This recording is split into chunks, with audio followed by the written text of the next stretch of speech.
The head of the Transportation Safety Administration tells Congress U.S. airports will still be understaffed for the peak summer travel season, but they're making progress in shortening the lines. Members of the Homeland Security Committee demanded answers from Peter Neffinger about the excessively long lines we've seen at the nation's airports. In recent weeks, thousands of flyers missed their flights due to TSA lines up to 2 hours long.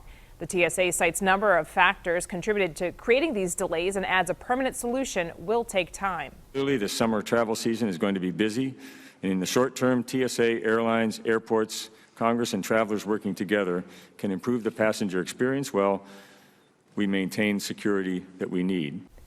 Neffinger also said the agency is launching an incident command center that includes officials from major airlines and industry associations. He says the center will track daily screening operations and shift officers, canine units, and other resources to shorten the lines.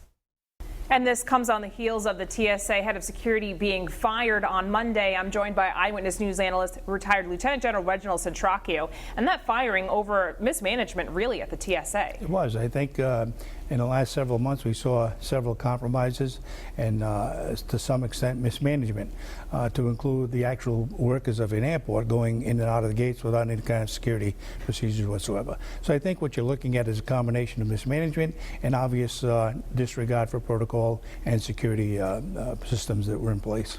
So TSA on Capitol Hill today answering questions, and the hope is there will be help down the line by mid-June. Some 700 plus security screeners will be in the airports across the country, but you know what, it's a little too late at this point. Lines are so long at airports. Right, and there are two problems that simultaneously come about. Number one is funding for it. I don't believe funding is in place yet, although it's probably going to be in the budget.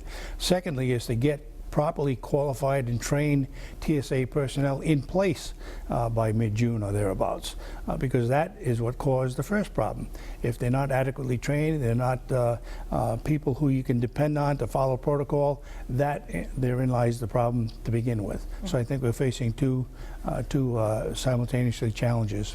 Looking ahead to this weekend, it is Memorial Day weekend, and we think of it as a day to remember and reflect on those who lost their lives fighting for our country, but it was actually called something different. It was. Back in the Civil War, which it came from, the Confederate States and the United States Army states would literally stop the battle from time to time, bury the dead, and honor them by decorating their graves. And therefore, it became known as Decoration Day.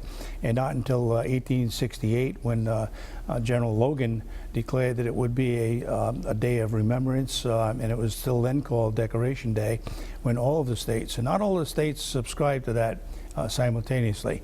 So they would change it from Decoration Day to Memorial Day, where we honored and remembered those that made the ultimate sacrifice of all wars.